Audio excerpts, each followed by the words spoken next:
Shark tank पे जाने का कब डिसाइड? जाने का तो डिसाइड मैंने किया था जब पहली बार सीजन 1 शुरू हुआ था। क्या बदला शार्क टैंक पे जाने के बाद? साफ सब बदल गया। कब ऐसा मोमेंट था जब आपको लगा कि इससे जर्नी शुरू करते हैं? जब हम सब ये पूरा एक सर्वे और पूरा एक भारत भ्रमण करके आए तो वहाँ डिसाइड हुआ कि अब ऐप के, क्योंकि अकेले तो बिना टेक की मदद से हम ये कर नहीं सकते थे। आज डोमिनोज कहता है कि 30 मिनट में पिज्ज़ा दूंगा, नहीं तो पैसा वापस। अगर मेरा ड्राइवर उस फैक्ट्री में मैदा ही नहीं पहुंचाएगा तो 30 मिनट में कहाँ से दे पाएगा। 16 में हमने अपने आप को ऊबर ओला में ट्राई किया कि चलो यार अब ट्रक चला चुके हैं तो ये क्या चीज़ है। ये देखने के बाद, ये ग्रोथ के बाद अब आपको क्या लगता है? ये 40 को अब 4 लाख करेंगे। आईआईटी मद्रास जैसे इंस्टीट्यूट से अवार्ड मिला रोड पायलट को। 8-10 साल के पीरियड में इतना एक्सपैंड खुद से स्क्रैच से बनाकर। आपने देखा होगा कि न्यूज़ में आया था कि बॉम्बे से ट्रकों में भरकर लोग यूपी बिहार आ रहे हैं। उसमें से एक ट्रक मेरा था। आज हमारे साथ जो गेस्ट है, जब मैंने उनसे पूछा कि वो क्या करते हैं तो उनका पहला जवाब मेरे लिए था कि मैं उनकी सर्विस हर दिन यूज़ करता हूँ। उन्होंने फिर बताया कि वो ट्रकिंग इंडस्ट्री को किस तरह से रिवोल्यूशनाइज करना चाह रहे हैं। आपने ज़रूर देखा होगा उनको शार्क टैंक सीजन 3 में, और अब तक आप समझ गए होंगे मैं जिनकी बात कर रहा हूँ वो है Nitin Sharma ji, founder road pilot. और आज के शो में हम बात करेंगे उनके शार्क टैंक की जाने की कहानी और शार्क टैंक के बाद की कहानी। आज हम समझने की कोशिश करेंगे उनकी उस पूरी जर्नी को जिसने मुझे बहुत इंस्पायर किया, और मैं ये मानता हूं ये बहुत सारे एंटरप्रेन्योर्स को इंस्पायर करेगा। कैसे कोविड ने उनके बिजनेस को बदला, कैसे शार्क टैंक जाने के बाद उनका बिजनेस बदला, और आज उन्हें कई सारे अवार्ड्स मिले जिसमें से एक महत्वपूर्ण है सीएम योगी आदित्यनाथ जी से मिला अवार्ड। आज वो बात करेंगे कैसे ये ट्रकिंग इंडस्ट्री के सबसे कोर ड्राइवर्स की पूरी जर्नी को वो बदलना चाह रहे हैं। उन्होंने अपनी शुरुआत की थी 1600 रुपए के एक जॉब से, और आज शायद उससे बहुत ज्यादा ड्राइवर्स उनके साथ जुड़े हुए हैं। तो चलिए शुरू करते हैं।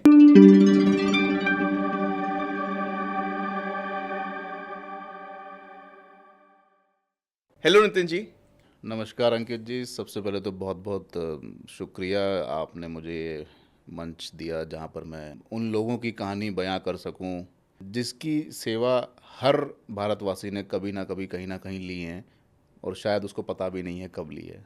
तो बहुत बहुत धन्यवाद ये मंच देने के कितना लिए। अमेजिंग है ना। हम शायद हर दिन आपके सर्विसेज को डायरेक्टली इनडायरेक्टली यूज करते हैं और हमें पता भी नहीं चलता। और शायद ये पूरी जो ड्राइवर्स कम्युनिटी है, ये शायद एक इसी तरह से एक हिडन सोल्जर की तरह काम करते हैं, और हम उनके आउटकम्स को देखते हैं लेकिन उन्हें नहीं देख पाते हैं।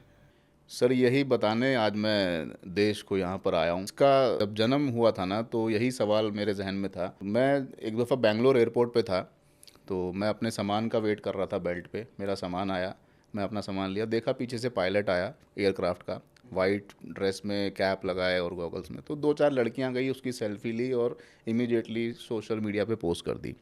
तो मुझे लगा कि यार इस पायलट की इतनी इज्जत है तो हमारे वाले की क्यों नहीं है। तो वहाँ से रोड पायलट का जन्म हुआ सर। सच में ड्राइवर्स तो रोड पायलट है आज। रोड पायलट है।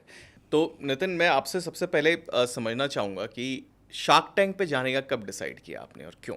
अंकित जी, शार्क टैंक पे जाने का तो डिसाइड मैंने किया था जब पहली बार सीज़न 1 शुरू हुआ था। मुझे लगा था वो देख करके यार अब ऐसा मंच आ गया है कि जहाँ से मैं अपने इस आइडिया को एक नई उड़ान दे सकता हूँ। सीज़न 1 में अप्लाई किया था मैंने, किसी कारण से शायद मेरा सिलेक्शन नहीं हो पाया था। फॉर्म आया ऑनलाइन, खुला, मैंने भरा, नहीं सिलेक्शन हुआ।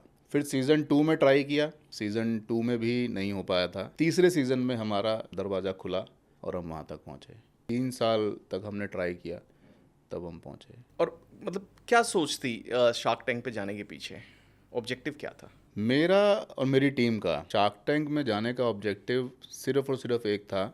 उनकी प्रोडक्शन हाउस टीम को भी जब हमारे जो राउंड्स हो रहे थे, प्रिलिमिनरी राउंड्स, उसमें भी बताया था। मेरा ऑब्जेक्टिव है कि जिन लोगों के लिए ये कंपनी को मैंने बनाया है रोड पायलट, हमारे ट्रक ड्राइवर्स, उनको एक पहचान और मान सम्मान दिलवाना जिसके वो असल हकदार हैं और जो आज तक उनको नहीं मिल पाया है। क्योंकि शार्क टैंक जैसा एक नेशनल टीवी जैसा मंच उन लोगों को पहचान दिलाने के लिए शायद ही मुझे कहीं मिल पाता। ऑफ़र मिलना ना मिलना मेरे लिए कोई इशू नहीं था, ना मैं उसकी चाहत रखता था। वो मेरी किस्मत है कि मुझे नहीं मिला, जो लिखा था वो होना था। लेकिन जो मेरा ऑब्जेक्टिव था वो मुझे मिल गया वहाँ जा कर के, कि जो इन लोगों को, जो करीबन करोड़ों की संख्या में हमारे हिंदुस्तान में ट्रक ड्राइवर्स हैं, उनकी जो रोज़मर्रा की मुसीबतें हैं उनको मैंने जा कर के बड़े बड़े दिग्गजों के सामने रखा। के बाद पूरे देश ने नहीं, पूरे वर्ल्ड ने उसको सुना। तो वो मेरी सबसे बड़ी जीत है। और क्या बदला शार्क टैंक पे जाने के बाद? साफ सब बदल गया। बदले की बात कहो कि चेंजेस क्या हुए हैं, तो मैं शुरू करूंगा कि जब हम शूट करके वापस आए थे, जाहिर सी बात है कि आम पब्लिक को नहीं मालूम था, तो जो मेरे नेटवर्क में है उनको तो हमने बता ही दिया था कि यार हमारा सिलेक्शन हो गया है और हमारा शार्क टैंक का शूट हो गया है। तो उनकी नज़रों में मैं एक सेलिब्रिटी बन गया था। मैं और मेरी वाइफ और हम सब लोग के शार्क टैंक में होया है, शार्क टैंक में होया है। एपिसोड ऑन एयर होने के बाद जो बदलाव आया है, कहाँ कहाँ से फ़ोन आए हैं, कहाँ कहाँ से इंक्वायरीज हमारे पास आई हैं, मतलब नंबर्स नहीं है। यहाँ तक कि हम काम कर रहे हैं ट्रकिंग इंडस्ट्री के लिए, हमारे पास स्कूल प्रिंसिपल्स की इंक्वायरीज आई हैं अच्छा। कि हमें स्कूल बस के ड्राइवर्स दे दीजिए। हमारे पास टियर 1 टियर 2 सिटीज़ की फ़ीमेल वर्किंग लेडीज़ की इंक्वायरीज आई हैं कि हमें डोमेस्टिक कार ड्राइवर दे दीजिए। हमने जब उनसे पूछा कि मैडम हम तो ट्रक में काम करते हैं, हमारे पास तो कार ड्राइवर्स का है नहीं, तो आपको तो अपनी सिटी में मिल जाए, क्यों चाहिए आपको? तो उनकी एक बात थी कि हमें फ़ीमेल ड्राइवर दे दीजिए आप। तरह तरह की रिक्वेस्ट आई हमारे पास, फुटफॉल वेबसाइट पे, विजिटर्स, ऐप में डाउनलोड्स। ये समझ लीजिए कि जिस मुकाम को हासिल करने में मुझे 2 साल 2.5 साल लग जाते, वो मुझे पिछले 3 महीने में मिल गया। तो ये एक बहुत बड़ी अचीवमेंट हमारे लिए रही कि आम लोगों तक पहुंचना, उनको बताना कि ये सब लोग भी हमारे सोसाइटी का हिस्सा हैं, हमारे समाज का हिस्सा हैं। सब मेरा एक ऑब्जेक्टिव ये था, जो मैं काफ़ी बार मैंने अपनी बातों में कहा भी है। आज Swiggy, Zomato food delivery app हो गया, चाहे या फिर ई-कॉमर्स एप्लीकेशन हो, या कोई भी ऐसी आईटी कंपनी या जो आपके दरवाजे तक सामान लेके आती है, यहाँ तक कि चाहे कैब ऑपरेटर्स क्यों ना हो, आज हर किसी के एप्लीकेशन में एक टिप का बटन आता है। आप स्विगी ज़ोमैटो से खाना मंगाओ, आपको टिप देनी है, तो वो लिखा होता है उसमें 10 रुपये, 20 रुपये, 50 रुपये। आप डोमिनोज से खाना मंगाओ, वहाँ भी लिखा होता है। आप ओला या उबर बुक करो, आप वहाँ भी टिप का एक ऑप्शन आता है कि आप टिप दे सकते हो। कभी किसी ने सोचा है कि ये डोमिनोज़ की किचन में जो मैदा आ रही है उसको टिप कौन दे रहा है? ये ओला उबर की गाड़ियाँ जो मारुति की या टाटा की फैक्ट्री से ट्रकों में लोड होकर के शोरूम्स तक आ रही हैं, उसको टिप कौन दे रहा है? इंटरेस्टिंग। ये जो स्विगी ज़ोमैटो का खाना आप अपने घर मंगा रहे हो, उनका रॉ मटेरियल जो फैक्ट्रीज से लेकर और किचन्स तक पहुंच रहा है, उसको टिप कौन दे रहा है? वो तो बेचारा आज भी 10,000 की नौकरी पे काम कर रहा है अपने परिवार से दूर। उसको जो पहचान दिलानी थी, वो मैंने दिला दी। तो ये सबसे बड़ा ऑब्जेक्टिव मेरा जो वहाँ से मुझे मिला। कितना लंबा प्रोसेस होता है ये सिलेक्शन का, और क्या प्रोसेस होता है? क्योंकि मेरे हिसाब से हज़ारों लाखों लोग शायद अप्लाई कर रहे होंगे अब। जाहिर सी बात है, लाखों क्या, मैं तो बोलूँगा करोड़ों अप्लाई कर रहे होंगे। भारत कोई छोटा देश नहीं है, और पिछले 3 साल में तो स्टार्टअप और एंटरप्रेन्योर की क्रांति आ गई है हमारे देश में। तो प्रोसेस कोई ज़्यादा हुआ नहीं है, सिंपल है। इसको लेकर के किसी को घबराना नहीं चाहिए। सिंपल सा एक फॉर्म आता है, पहले आप वो ऑनलाइन का फॉर्म भरिए, जिसमें आप अपने बारे में और अपने बिजनेस के बारे में एक जनरल डिटेल आप भरते हैं कि आप क्या कर रहे हैं, क्यों कर रहे हैं, किसके लिए कर रहे हैं, राइट, आपका बैकग्राउंड, आप क्या करते थे। फिर फर्दर राउंड्स होते हैं, 5 से 7 राउंड्स टोटल होते हैं, जिसमें आप फिर फर्दर राउंड्स में आपकी पूरी डिटेल, एक फॉर्म और आता है वो आपको भरना होता है, जिसमें आप डिटेल्ड पूरा एक, मतलब डीप डाइव आप पूरा एक भरते हो। और मैं यही कहूँगा कि जब भी आप शार्क टैंक का फॉर्म भरो, जैसे मैंने जब भरा था, तो मैंने कोई उसमें कॉस्मेटिक टच नहीं यूज़ किया था। जो मैं हूँ मैंने वो लिखा। मुझे इंग्लिश नहीं आती तो मैंने हिंदी में लिखा, और जो मुझे इंग्लिश आती थी मैंने इंग्लिश में लिखा। तो कोई ऐसी ऑब्जेक्शन नहीं है कि भाई अंग्रेजी में ही लिखना है या हिंदी में लिखना। मैं जहाँ से उठ के आया मैंने वो लिखा, मैं क्या कर रहा हूँ और क्या क्या क्या करना चाहता हूँ। तो कोई उसमें आप ज़्यादा बढ़ा चढ़ा के मत लिखो, जो आप हो बी योर सेल्फ। वो हमने किया। देन हमारा सिलेक्शन हो गया। सिलेक्शन इन द सेंस कि उसको मैं क्वार्टर फाइनल बोलूँगा। अच्छा। क्वार्टर फाइनल हमारा हुआ, जहाँ मतलब पे जो फॉर्म था हाँ, वो क्वार्टर फाइनल था। 2 फॉर्म भरने होते हैं। फर्स्ट राउंड में पहला फॉर्म, अच्छा। अगर उसमें सारी चीज़ें उनको ठीक लगती हैं कि हाँ ये आने लायक हैं, चलो इनको अब एग्जामिन करते हैं। फिर सेकंड फॉर्म आता है, फिर उसके बिहाफ पे फिर एक सिलेक्शन होता है। फिर एक थर्ड फॉर्म आता है, जहाँ पे आपको अपने बिजनेस की डिटेल्स, फाइनेंशियल्स और वो सब शेयर करनी होती हैं। फिर चौथा राउंड होता है जो ऑन कैमरा होता है, वो प्रोडक्शन टीम के साथ होता है। तो मुंबई जाते हैं उसके लिए? नहीं, वो जो आप उसमें वो लोग आपको ऑप्शन देते हैं। जैसे मेरे को दिल्ली दिया था उन्होंने, लखनऊ के नज़दीक दिल्ली था। तो जो मुंबई, बेंगलोर, दिल्ली 3 टियर 1 सिटीज़ में होता है, कलकत्ता भी हुआ था। तो ऑन कैमरा एक राउंड होता है, 2-2.5 घंटे का आपसे वो बिठा करके आप और आपके सारे को फाउंडर्स आपसे पूरा बिजनेस मॉडल सब समझते हैं। मतलब जैसा टैंक के अंदर हो रहा है वो सेम चीज़ आपसे पहले वहाँ पे होती है। फिर अगेन वहाँ से एक सिलेक्शन फिल्ट्रेशन लगता है। उसके बाद फिर आपके बैंक्स हैं, स्टेटमेंट्स हैं, रेवेन्यू है, ये सब के पेपर्स शेयर होते हैं।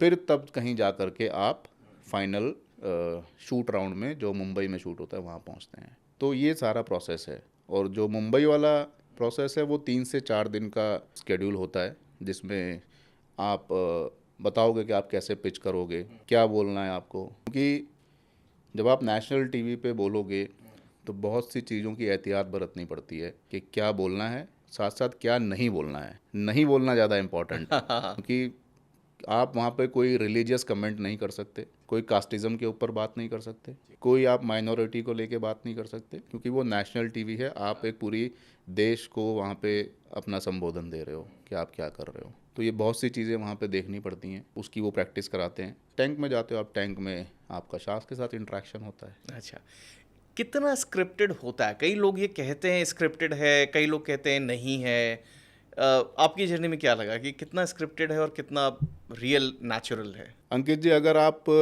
जैसे अभी अभी मैंने कहा कि रिलीजियस, माइनॉरिटी और कास्टिज़म, अगर इन चीज़ों को हटाने को आप स्क्रिप्ट बोलते हो तो आप स्क्रिप्ट मान लो नहीं, ये इसे। तो स्क्रिप्ट नहीं हुई, ये तो एक बस यही गाइडलाइन होता है। है, बस यही होता है, बस यही होता है, और कुछ नहीं होता। आपको जान के ताज्जुब होगा कि जब आप वहाँ पे अपनी आस्क रखते हो ना कि आपको 1 करोड़ चाहिए या 5 करोड़ चाहिए या 10 करोड़ चाहिए, तो कोई आपको नहीं कहता कि आप इतने क्यों मांग रहे हो। वो होली सोली आपका डिसीजन होता है। कितने डाइल्यूशन पे जा रहे हो वो भी आपका डिसीजन होता है। हाँ, एक चीज़ वो आपसे ज़रूर कहते हैं कि जो आस्क आप रख रहे हो ये आप बदल नहीं सकते अंदर जा कर के। फॉर एग्ज़ाम्पल, अगर मैंने 5% पे 1 करोड़ मांगा, ठीक, तो मैं अंदर जाके 5% पे 80 लाख पे नहीं आ सकता कि ठीक है साहब, एक नहीं तो 80 दे दो, 80 नहीं तो 70 दे दो। नहीं। अच्छा, ये नियम सिर्फ मुझ पे लागू नहीं होता, ये शार्क्स पे भी लागू होता है। ठीक है। शार्क्स भी 1 करोड़ से नीचे का ऑफर नहीं दे सकते आपको। यस, ये बहुत अच्छी चीज़ मुझे लगी। जो जाने से पहले मुझे लगता था कि शायद कहीं ना कहीं कुछ स्क्रिप्ट आपने जो कहा वो होता होगा। शार्क्स भी जितनी आस्क आपकी है उससे बिलो का ऑफर नहीं दे सकते आपको ये, but they can negotiate on the equity. हाँ, वो ये कह सकता है कि मैं 5 नहीं 8% पे 1 करोड़ दूंगा या 9% पे 1 करोड़ दूंगा, बट वो 1 करोड़ का जो प्राइस टैग है, टिकट साइज है, उसको नीचे नहीं आ सकता। वो सेम चीज़ आपके ऊपर लागू होती है। तो ये बहुत अच्छी चीज़ है। तो कहीं कुछ स्क्रिप्टेड नहीं है, सब कुछ डिपेंड करता है आपके फाउंडर के ऊपर, आप क्या कर रहे हैं, क्यों कर रहे हैं, और आपको अपने धंधे की कितनी समझ है। और कितना बड़ा शूट था? मैंने जैसे आपका वीडियो देखा था, वो कुछ 15 मिनट का जो आपका पूरा पिच और पूरा एपिसोड था, लेकिन आपका शूट कितना लंबा था? हम लोग करीबन 2 सवा 2 घंटा टैंक में थे। जो पूरी इंटरेक्शन आपके शार्क के साथ हुई वो 2 सवा 2 घंटे की दो थी। सवा 2 घंटे की। तो ये जो इंटरेक्शन टीवी पे आई उसमें से बहुत क्रिस्प पार्ट ही शायद निकाल के दिखाया गया, क्योंकि कई बार ऐसा लगता है देखने में कि शायद शार्क ने बहुत जल्दी जज किया, बहुत इमीडिएटली जज किया, बहुत बहुत डिटेल्स में नहीं गए। शायद आपके केस में भी कई, जब मैंने इनफैक्ट यूट्यूब पे कमेंट्स पढ़े तो कई लोग इस कमेंट से आ रहे थे कि बहुत जल्दी जज किया और इनको ये नहीं है। तो क्या सच में इतनी जल्दी उन्हें जज करना होता है या वो भी टाइम मिलता है सोचने का, डिसाइड करने का? देखिए, यहाँ मैं आपसे सहमत हूँ कि जो 2 घंटे का हमारा इंटरेक्शन होता है उनके साथ, उसी 2 घंटे में उनको जज करना होता है। टैंक के अंदर जाने से पहले शार्क को ये भी नहीं पता होता कि नेक्स्ट फाउंडर कौन आ रहा है। जब दरवाज़ा खुलता है, आपने देखा होगा कि साइड में कैनोपी वो लगी होती है, डिस्प्ले लगा होता है प्रोडक्ट का। तो जब वो डिस्प्ले भी पहले से उनको नहीं पता होता है कि नेक्स्ट कंपनी कौन सी आ रही है। तो जब वो डिस्प्ले लगता है, फिर दरवाज़ा खुलता है, फाउंडर आता है, तब उनको पता लगता है। इनफैक्ट हमारे जो भी डॉक्यूमेंट्स पहले गए होते हैं वो शार्क्स के साथ शेयर नहीं होते हैं। अच्छा। वो शेयर नहीं होते हैं, वो तभी शेयर होते हैं, वो टैंक के दौरान ही शेयर होते हैं। तो इसीलिए वो इंटरेक्शन 2 घंटे का होता है ना, वरना तो 15 मिनट में बंदा डिसीजन ले ले। भाई अगर पहले से पेपर मेरे पास आ जाएंगे, कौन क्या है, उसका बैकग्राउंड क्या है, तो मैं पहले अपना माइंड सेट कर लूँगा। तो शार्क को नहीं पता होता कि नेक्स्ट फाउंडर कौन आ रहा है, कौन सी कंपनी आ रही है। वो जो 2 घंटे का इंटरेक्शन होता है, उस समय उतना ही मिलता है उनको डिसीजन लेने का। मेरे केस में ये बोलूँगा कि या तो मैं ठीक से उनको समझा नहीं पाया अपने बिजनेस मॉडल के बारे में, या वो समझना नहीं चाहते थे। जैसे अमन ने एक कमेंट किया था कि ये तो बहुत बड़ा ट्रस्ट फैक्टर है, एक अननोन ड्राइवर को ट्रक देना। तो वहाँ पे हमने कहा भी था कि सर अननोन फैक्टर तो किसी भी हायरिंग में है। अगर आप आईटी में या सेल्स में या मार्केटिंग में, आप कहीं भी किसी भी हायरिंग करते हो, यहाँ तक कि अगर आप ऑफिस बॉय भी हायर करते हो, तो क्या उसका फैमिली बैकग्राउंड, उसके पिताजी क्या करते थे, उसकी माताजी क्या करती हैं, भाई बहन कितने हैं, ये सब चेक करते हो क्या? हायरिंग हमारे देश में ऐसे ही हो रही है और आज से नहीं, सदियों से होती आई है। तो हमने कौन सी उसमें नई चीज़, हाँ हमने तो एक, जबकि उसके अंदर एक वैल्यू एडिशन दे दी कि हम बैकग्राउंड वेरिफिकेशन, कैरेक्टर वेरिफिकेशन कर रहे हैं। तो ये चीज़ कहीं वो समझ नहीं पाए, या मैं कहूँगा मैं नर्वस हो गया उनके आगे, या मेरे को फाउंडर नर्वस हो गए कि हम बोल नहीं पाए वहाँ पे ये चीज़। हायरिंग सिंपली यही होती है कि आपके पास एक सीवी आता है, आप उसको एग्जामिन करते हो, उसका इंटरव्यू लेते हो, अगर उसके स्किल्स आपकी डोमेन से मैच दिखते हैं तो आप उसको रख लेते हो। ड्राइवर के पास ऑलरेडी लाइसेंस है ना साहब, जो कि आरटीओ ने बना के दिया है उसको, तो उसको अधिकार है ट्रक चलाने का। उसके पास आधार है जो सरकार ने बना के दिया है, तो उसको अधिकार है इस देश का नागरिक कहलाने का। ये दो अधिकार उसके वो सरकार ने दिए हैं। तीसरा अधिकार जो रोजी रोटी का है वो हम उसको मुहैया करा रहे हैं। अब अगर उसके लिए हम उसको पहले से ही ये कह दें कि तुम क्रिमिनल हो, तुम गलत हो, हम तुम पे विश्वास नहीं करते, ये तो वही बात हो गई ना कि आपने मुझे पैदा होकर चोर नहीं था, आपने चोर बनाया। कोई पैदाइशी चोर नहीं होता है, हालात से चोर बनता है। ये शायद बहुत अच्छी बात आपने कही और मैं इसको इस तरह से देखता हूँ, और शायद जो आपका मोटिव है, जो आपने मुझे बताया स्टार्टिंग में भी कि जो आपका मिशन है उसके साथ काफ़ी जा रहा है ये, क्योंकि आप इस तरह से देखो, शायद मैं आज अपने ऑफिस में अगर एक इंजीनियर को, एक एमबीए को अगर हायर कर रहा हूँ तो शायद मैं इतना बैकग्राउंड को लेकर कंसर्न नहीं होता हूँ, लेकिन वहीं ट्रक ओनर्स के साथ, मतलब और ट्रक ड्राइवर्स के साथ जो अटैच किया जाता है, वो थोड़ा सा एक स्टिग्मा है वहाँ पर अभी वो एक उसको डिफरेंटली देखा जाता है। और खासकर आप एक एसेट, एक ट्रक को हैंड ओवर कर रहे हो तो आप है ना ट्रक ड्राइवर को बहुत अच्छे लाइट में नहीं देखते हो। ये काम एक्चुअली उबर ओला ने इंडिया में बहुत अच्छे से किया। पहले आप समझो, ये ड्राइवर्स के साथ भी यही सिचुएशन थी जो आप शायद ट्रक के लिए करना चाह रहे हो, पहले नॉर्मल कैब के लिए भी ये इशू था। और मैं कई बार ये सवाल मैं ओला उबर ड्राइवर्स से, अपने कैब ड्राइवर से पूछता हूँ तो कि क्या आपको मिला ओला उबर से, क्या लगता है क्या बदला उस जर्नी के बाद, ओला उबर आने से पहले और अब में।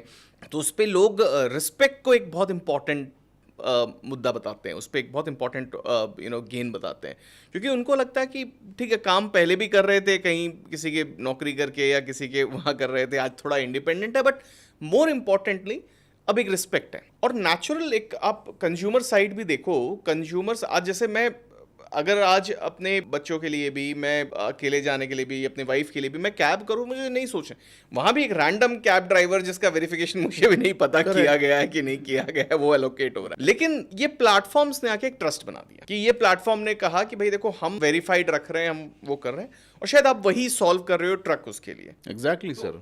ऑब्जेक्टिव तो आपका, मतलब मुझे इससे पूरा लाइन दिखता है, लेकिन अभी भी ये जो स्टिग्मा जुड़ा हुआ है, इसको कैसे आप लगता है रियली दूर कर पाएंगे? ओला उबर के जो ड्राइवर्स थे ना, जब ये कंपनीज हमारे देश में नहीं आई थी, तब हमारे यहाँ टैक्सी तब भी चलती थी। हाँ, लेकिन कैसे मिलती थी कि हर मोहल्ले में एक टैक्सी स्टैंड होता था, है ना, एक वहाँ पे 2-4 सरदार जी लोग बैठे होते थे, खाकी वर्दी पहने हुए, और वो ओमनी और एम्बेसडर और वो सब गाड़ियाँ खड़ी होती थी। हम उनको जाके कहते थे साहब चलना है, आज हरिद्वार चलना है, आज फलानी जगह चलना है। तो रिस्पेक्ट तो उनकी तब भी थी। ट्रक ड्राइवर के साथ क्या है, ओला उबर ने ऐसा जादू तो किया नहीं कि रिस्पेक्ट ऑटोमेटिकली आ गई हो। सिर्फ उनको फर्क ये आ गया कि अब वो पढ़े लिखे लोगों को ड्रॉप करते हैं, एयर कंडीशन में बैठते हैं, हमारे आपके जैसे या सिंगल लेडीज़ को भी, पैसेंजर को पिक एंड ड्रॉप करते हैं। ट्रकर्स का क्या है ना सर, कि ट्रकर्स कभी भी पढ़े लिखे लोगों के संपर्क में आया ही नहीं। इन लोगों को, ट्रक ड्राइवर्स को जिसने ऑपरेट किया है, वो खुद ही नहीं चाहता कि इन लोगों को वो मान सम्मान मिले। तो ये कैसे होगा? कहीं ना कहीं किसी एक को तो कदम उठाना पड़ेगा ना। मैं इस मुहिम को लेके आगे चल रहा हूँ। तो आज मैंने अगर माइनस से शुरू किया था, आज हमारे प्लेटफॉर्म पे 40,000 प्लस यूज़र्स हैं। अगर माइनस से हम 40,000 तक पहुँचे हैं तो कहीं ना कहीं तो चिंगारी लगी थी जो अब आँख का रूप ले रही है। ये नंबर शार्क टैंक के टाइम कुछ 4,000 के आसपास थे, अब इससे जी हाँ। 40,000। ये 10x। शार्क टैंक के टाइम पे 5,876 थे, और 29 अप्रैल को मेरा शो टेलीकास्ट हुआ था। आज लगभग 3 महीने हो गए हैं। 3 महीने के अंदर ये ग्रोथ है। मैं धन्यवाद दूंगा शार्क टैंक की टीम का कि मुझे पैसों की बजाय जो चीज़ मिली है ये उससे कहीं ज़्यादा बड़ी है। पैसे तो 2 साल बाद ख़त्म हो जाते, ये ख़त्म नहीं होंगे। एब्सोल्युटली। ये 40 को अब 4 लाख करेंगे। हाँ।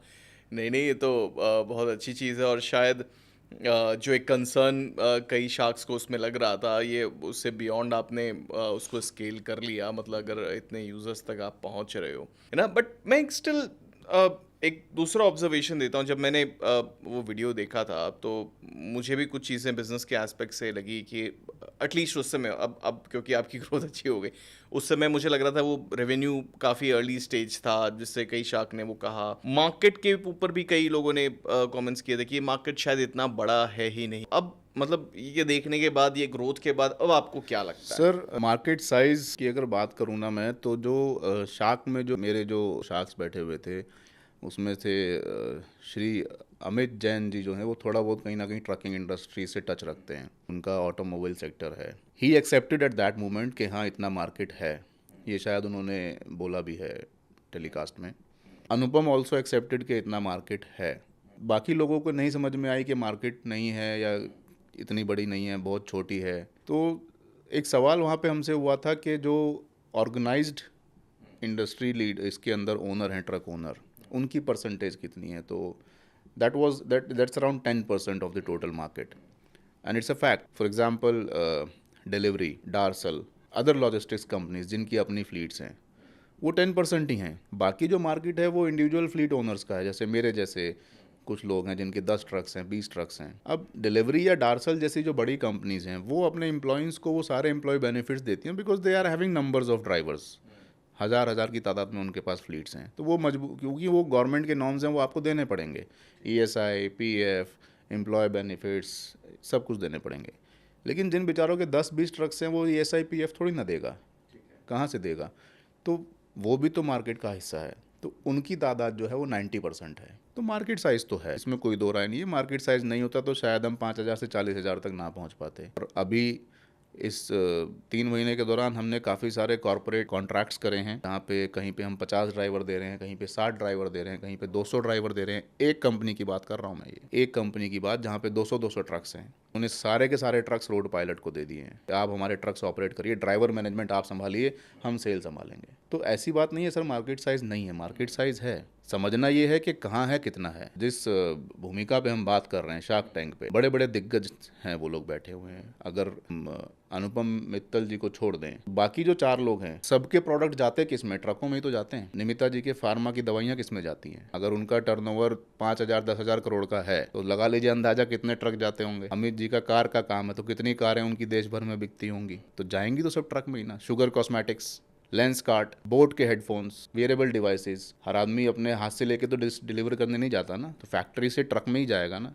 तो उसी से अंदाजा लगा लीजिए, अगर आप एक दिन में 10,000 डिवाइसेस बना रहे हैं या 1 लाख डिवाइसेस बना रहे हैं, तो 1 लाख डिवाइसेस को कैरी करने के लिए पर डे आपको 10 ट्रक चाहिए। मान लीजिए 5 ट्रक चाहिए, चलिए कम से कम। महीने के 150 ट्रक, साल के कितने हो गए भाई साहब? 72,000 ट्रक, मोटा मोटी 80,000 ट्रक के आसपास हो गए। फिर कहाँ से ये एक कंपनी, ये तो सिर्फ हम और आप मुंह पे बात करते करते आंकड़े हम गिनवा रहे हैं आपको। जब ऑन पेपर जाएंगे तो कितने ट्रक्स, ये तो फिनिश प्रोडक्ट। फिर रॉ मटेरियल जो आता है, अब मेडिसिन का, फार्मा का जो रॉ मटेरियल आ रहा है वो भी ट्रक में आ रहा है, फिर फिनिश प्रोडक्ट जा रहा है वो भी ट्रक में जा रहा है। ऐसा तो है नहीं कि एक ही ट्रक टू एंड फ्रो कर रहा है। देखिए, मुझे लगता है ना, पूरा जो लॉजिस्टिक इंडस्ट्री है उसकी मार्केट तो बहुत बड़ी है, लेकिन उस मार्केट में सिर्फ ये जो रिक्रूटमेंट, एक तरह से मैं इसको उसमें कंसिडर करूंगा, ये उसका रिक्रूटमेंट, मैन पावर वाले डोमेन में आप वो प्रॉब्लम सॉल्व कर रहे हो, वो भी क्या सच में इतनी बड़ी है? बहुत अच्छा क्वेश्चन पूछा आपने।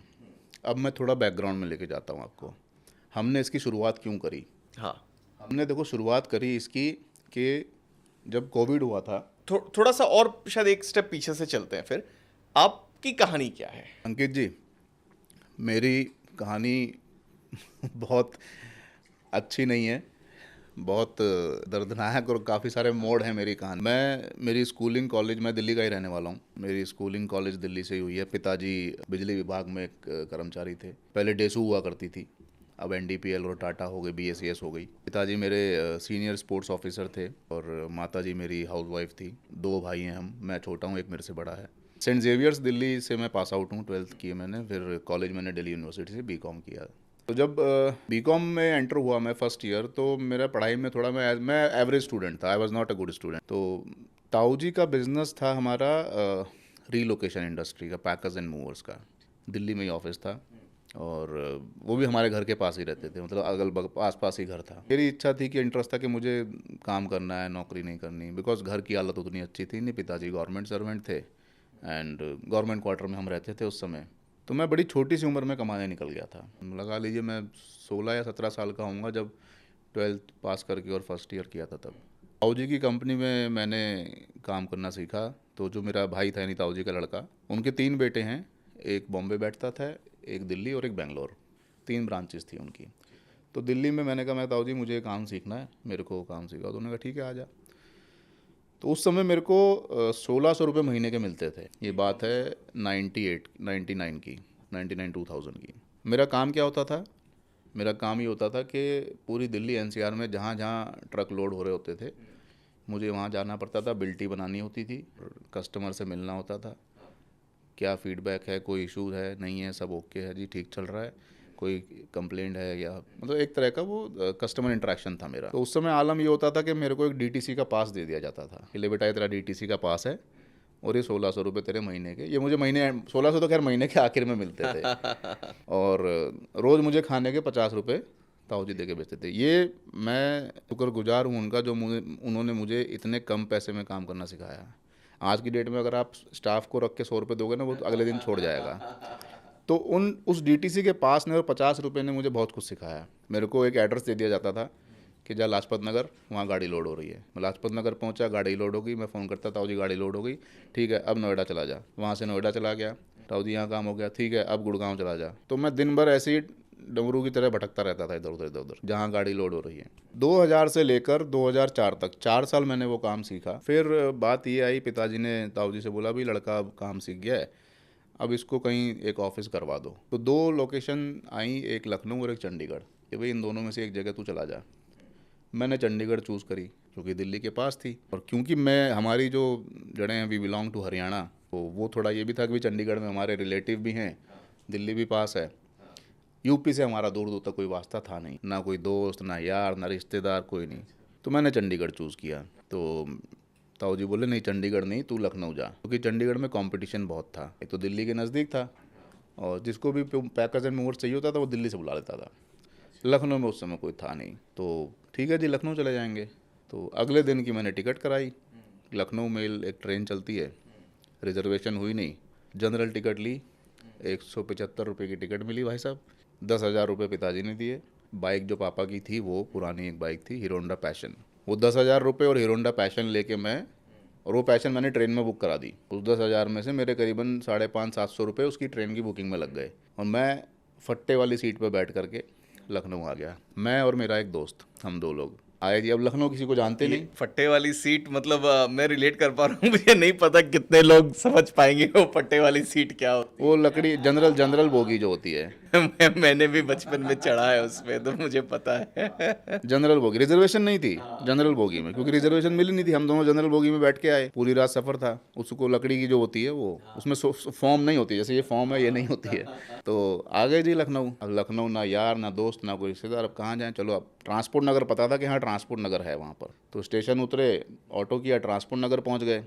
एक चाय की दुकान खुली थी, सुबह 6-6:30 बजे का टाइम था। चाय वाय पी, तब तक ऑफिस सब खुलने लग गए। तो पूछा भाई कहीं किराए का ऑफिस हो दे दो। फिर एक ऑफिस लिया, वहाँ पे 1,800 रुपये महीने किराए पे, 2 कमरे का ऑफिस था। और दोपहर में फिर हम फर्नीचर खरीद लाए, टेबल कुर्सी ऑफिस की जो होती हैं, और गद्दे वद्दे सब खरीद लाए सोने वोने के लिए। तो रात को वो जो टेबल थी वो हमारा बेड बन जाती थी, और दिन में वही टेबल हमारा ऑफिस बन जाता था।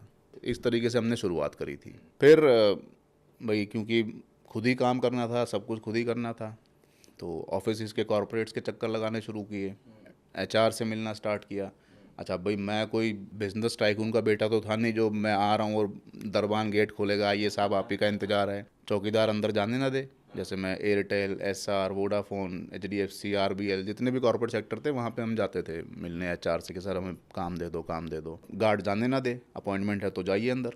मैं कहा भाई अपॉइंटमेंट तो नहीं है, नहीं ऐसे नहीं जा सकते, पहले बात करके आइए। 2 दिन 3 दिन चक्कर काटे, उसको थोड़ी चाय पानी पिलाते थे रोज़, भाई जाने दे जाने दे, कभी बीड़ी सिगरेट जो चाहिए तू ले ले यार, हमें जाने दे।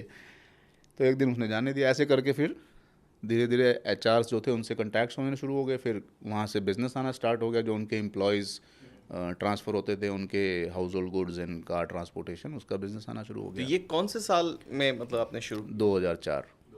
हाँ 2004 में, 2004 अप्रैल, 12 अप्रैल को हमने लखनऊ में ऑफिस खोला था। तो वहाँ से धंधा आना शुरू हो गया। 2005 में दशहरे के आसपास, मतलब 1 साल हो गया था मुझे ऑलमोस्ट, और 1 साल से ज़्यादा हो गया था। उस समय मैं लखनऊ ब्रांच की टर्नओवर मेरी चले गई थी अराउंड 70 से 80 लाख रुपए, आज से 17-18 साल पहले। मैं उस समय को ऐसे रिलेट कर रहा हूँ कि आप अगर एक रेंट जो बता रहे थे ऑफिस का जो 1800 था, तो उस समय अगर 70-80 लाख को रिलेट करूँ, उस रिलेटिविटी से देखूँ, तो लगता है कि काफ़ी शानदार बिजनेस। एग्जैक्टली तो हुआ कुछ ऐसा सर कि एक दिन ताऊ जी के बड़े लड़के का फ़ोन आया कि भाई नितिन, तेरा रॉयल्टी का पैसा नहीं आया अभी तक, और ना तूने फ्रेंचाइजी फ़ीस दी है। ये 2 शब्द मैंने पहली बार सुने थे भाई साहब। मुझे पता भी नहीं था फ्रेंचाइजी क्या होती है, रॉयल्टी क्या होती है। मैंने कहा भैया वो क्या होती है? कह अरे तेरे को पता नहीं, हमारी जहाँ जहाँ ब्रांच होती है उनसे हम लेते हैं। मैंने कहा क्या लेते हो? बोला पैसे लेते हैं। कितने? बोला रेवेन्यू का 10% और फ्रेंचाइजी 3 लाख रुपए। मैंने कहा जी ये तो कोई बात हुई नहीं, ताऊ जी ने बताया भी नहीं। मैंने कहा चलो मैं पापा से बात करता हूँ। तो पिताजी को बोला, पिताजी ने ताऊ जी से बात करी। ताऊ जी ने कहा कि भाई अब लड़के मेरे बस में नहीं है, जो वो कह रहा है वो करना पड़ेगा। अब बड़ी दुविधा कि 3 लाख वो, और जो 70 लाख का टर्नओवर है उसका 10%, प्रॉफिट का भी नहीं, सेल का। भाई प्रॉफिट का हो तो एक बार को आदमी मैनेज कर ले। 8 लाख और 3 लाख 11 लाख रुपए उस समय में इकट्ठा वन टाइम देना। मैंने कहा जी मेरे पास तो है नहीं, मैं तो दे नहीं, मैं तो पहले बताते या तो ये चीज़ उसको क्यों लगी पता है? उसके 1 हफ्ता पहले ना उसका फ़ोन आया था। बोला तेरे को एक मेल भेजी है, वो पढ़ ले, उसमें एक फॉर्म है और वो फॉर्म भर के भेज दे। तो साहब उस फॉर्म में ना सारी डिटेल मुझे भरनी थी कि मैंने डे 1 से लेकर आज तक कितनी बुकिंग करी हैं, क्या प्रॉफिट है, क्या एक्सपेंस है पर बुकिंग पे, क्या प्रॉफिट है, कितना भाड़ा है, क्या कुछ है, वो सारा। तो वो मैं कहा चलो भाई मांग रहा है, सब एकदम हूबहू कॉपी टू कॉपी करके भेज दिया। उसको देख करके उसको लगा कि यार ये तो इतना पैसा कमा रहा है। तब उसका ये फ़ोन आया था कि रॉयल्टी। बोला ठीक है तो एक काम कर, फिर बंद कर दे ऑफिस, नहीं चलाना, हम ऐसे नहीं कर सकते, कल को कुछ हो जाएगा तो हमारा कंपनी का ब्रांड वैल्यू ख़राब हो जाएगी। मैंने कहा ठीक है जी बंद कर दो। बड़ा मन उदास हुआ भाई साहब कि 4 साल दिल्ली में घिसाए, धक्के खाए, 2 साल यहाँ अपने दम पे जमाया ये सब, और अब रातों रात ये फरमान जारी हो गया कि अब कल सुबह से आप हमारा नाम इस्तेमाल नहीं करेंगे। अकेला था, शहर में कोई था भी नहीं, किसको बुलाता? तो घर बुलाया, घर अगले दिन सुबह घर वाले आ गए, पापा मम्मी लोग आ गए, बैठ के डिस्कस हुआ। क्योंकि देखो हम जिस परिवार से आता हूँ ना, मैं I am a first generation entrepreneur. तो मेरे लिए शायद वो इतना धक्का नहीं था, मेरे माँ बाप के लिए बहुत बड़ा धक्का था वो, कि लड़के ने ये सब चीज़ें अपने दम पे बनाई हैं और एकदम से सामने वाले के मन में लालच आने की वजह से इसको आज ये दिन देखने पड़ रहे हैं। मेरे में लालच नहीं था, लालच किसी और का था। समझाया गया मुझे कि भाई काम तो तूने ही किया है, कस्टमर तेरे को जानता है, इस चेहरे को पहचानता है, इसके पीछे नाम क्या है उसको किसी से मतलब नहीं है। एब्सोल्युटली। बोर्ड चेंज हो जाएगा लेकिन चेहरा तो वही रहेगा ना। तू अपनी मार्केट में बैठ और जो काम कर रहा है वो कर। तो साहब मैंने अगले दिन उसी ऑफिस में अपना बोर्ड टांग दिया कि ये लीजिए अपने बोर्ड आप ले जाइए, और ये अपने जो कागज़ थे उनके बिल टी बुक जो पेपर ले जाइए, मैं आपका नाम छोड़ रहा हूँ। उन्होंने कहा कि ऑफिस भी छोड़ना पड़ेगा, मोबाइल नंबर भी सरेंडर करने पड़ेंगे, टेलीफोन नंबर भी। मैं कहा वो क्यों करने पड़ेंगे भाई साहब, वो तो मेरे नाम पे है ना, कंपनी के नाम पे थोड़ी है, मेरे नाम पे हैं, वो तो मेरी पर्सनल प्रॉपर्टी है, मैं क्यों दूँ। पूरी कोशिश करी उन्होंने करने की, बट वो नहीं ले पाए। तो मैंने अपना वहीं पे जहाँ था वहीं रहा। उन्होंने जस्ट मेरे ऑफिस से नेक्स्ट बिल्डिंग जो दीवार से दीवार मिलती थी उसमें अपना बंदा एक बिठा दिया ला करके, ताकि भाई इसकी मार्केट हम कैप्चर कर लें। वो कहते हैं ना जब ऊपर वाला देने पे आता है आप जितना मर्जी कोशिश कर लो छीन नहीं सकते, और जब वो छीनने पे आता है आप जितना मर्जी कोशिश कर लो आप बचा नहीं सकते। 3 महीने के अंदर उनका ऑफिस बंद हो गया और मैं जहाँ था आज वहीं हूँ। तो ये एक बहुत बड़ा टर्निंग पॉइंट मेरी लाइफ में था कि हताश नहीं होना चाहिए, निराश नहीं होना चाहिए, क्योंकि मुझे पता है कि वो मार्केट मेरी बनाई हुई थी। जो वोडाफोन का एचआर था वो नितिन शर्मा को जानता है, एयरटेल का एचआर नितिन शर्मा को जानता है, बैंक जहाँ पे जो जिस भी कंपनी में हम काम करते थे उसके फ़ोन में नितिन शर्मा का नंबर सेव है और वो इस चेहरे को पहचानता है। अगर मैं उसको जाके जब ये बोलता ना, मैं कहा सर मैंने कंपनी चेंज कर दी, अब मैं उसमें काम, अरे तो क्या होगा, तू तो है ना, मुझे नाम से क्या लेना है, तू है तो मुझे ट्रस्ट है। तो हर आदमी के मुंह से ये निकलता था, मुझे उससे कुछ नहीं लेना, तू है तो ट्रस्ट है। तो वहाँ से सर हमारी एक पैकर्स एंड मूवर्स की मेरी स्टार्ट हुई। 2014 तक मैंने केवल एक लखनऊ ब्रांच से अपनी खुद की 16 ब्रांचेस डेवलप करी, टीयर 2 एंड टीयर 3 सिटीज़ में। ये कहाँ कहाँ, मतलब यूपी में ही? ये हमारी थी इंदौर, भोपाल, रांची, पटना, भुवनेश्वर, सिलीगुड़ी, गैंगटॉक, ये आपने दार्जिलिंग, मतलब गुवाहाटी। 8-10 साल के पीरियड में इतना एक्सपैंड खुद से स्क्रैच से बनाकर? खुद से अपनी मैंने ब्रांचेस डेवलप करी, होली सोली ऑपरेटेड बाय लखनऊ। एंड 70 से 75 लोगों का स्टाफ पेरोल पे था, एक ब्रांच मैनेजर, 2 सुपरवाइज़र हर ब्रांच के अंदर। ये 2006 से लेकर और 2014 तक, उस 8-9 साल के अंतराल में। 2014 में मैंने फिर अभी जिनका नाम आपने लिया ओला उबर, उसके अंदर हाथ मारा। मैंने कुछ गाड़ियाँ रेडियो टैक्सी में लगाई, क्योंकि ट्रकिंग लाइन से तो हम थे ही, और ये भी पता था कि ट्रकिंग लाइन में, हालांकि उस टाइम तक मैंने ट्रक खरीदे नहीं थे। 2006 से 14 तक हम मार्केट के ट्रक्स पे काम करते थे, इतनी पैसे नहीं थे कि ट्रक खरीदें। तो मैंने कहा चलो छोटी कार से स्टार्ट करते हैं। तो 2014 में हमने ओला उबर ली, नहीं 2015 में हमने पहले ट्रक लिया था हमने इकट्ठे हमने 2 ट्रक लिए थे, और हमारा टारगेट ये था कि हम हर क्वार्टर में 2 ट्रक निकलवाते थे, हर 3 महीने बाद।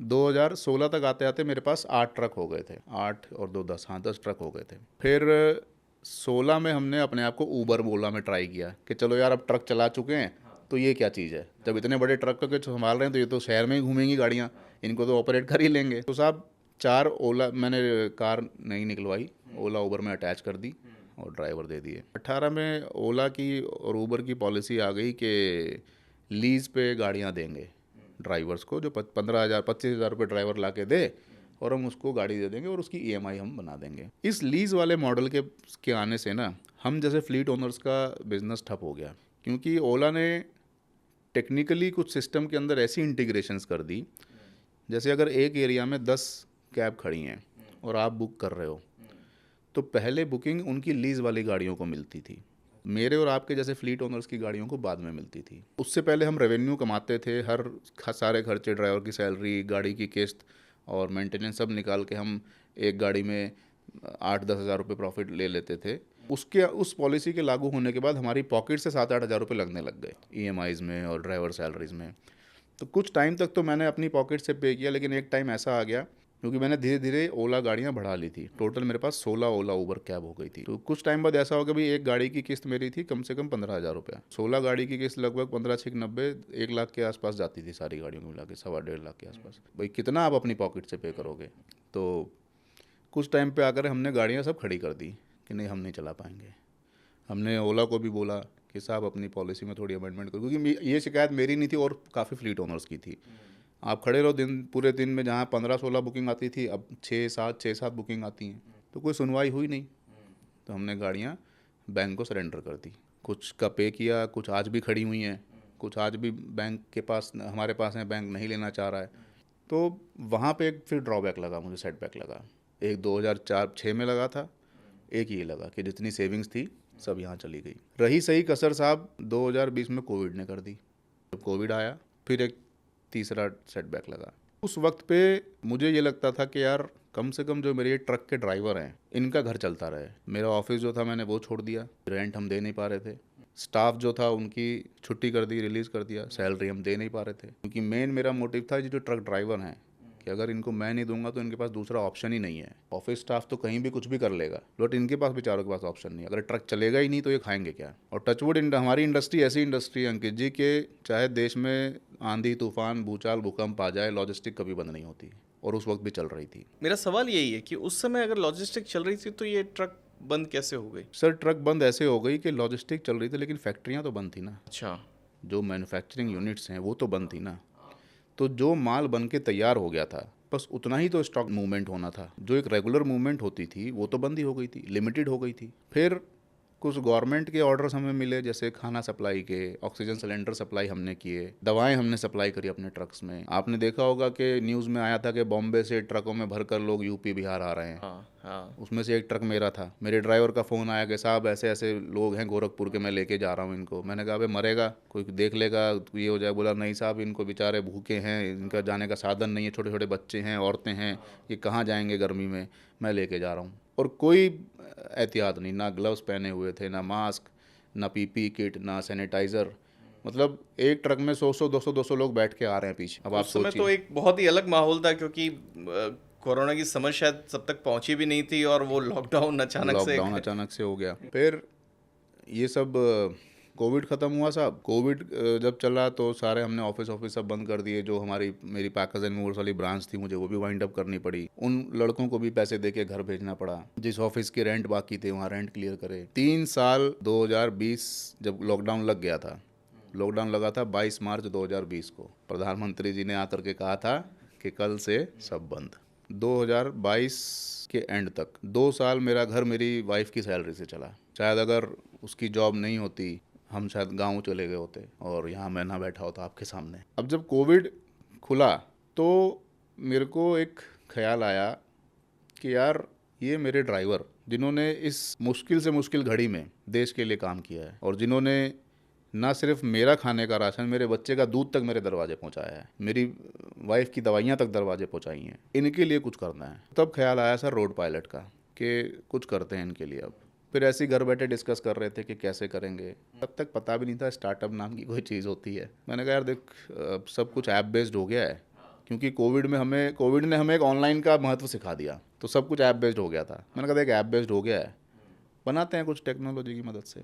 वहाँ से एक चर्चा शुरू हुई कि फिर मैं, जब कोविड ख़त्म, फर्स्ट वेव जब ख़त्म हुई सर, मैं और मेरे 2 दोस्त, हम तीनों गाड़ी से निकले ऑल इंडिया भ्रमण के लिए। हमने अपनी कार से लगभग 22,500 किलोमीटर ट्रैवल किया। कितने दिन का ट्रैवल था ये? हम करीबन 47 डेज़ का ट्रैवल था हमारा। ये बात है गर्मी की छुट्टियों की। बच्चे चले गए थे नानी के यहाँ, और वो 2 महीने, कम से कम 1.5-2 महीने मेरे पास थे।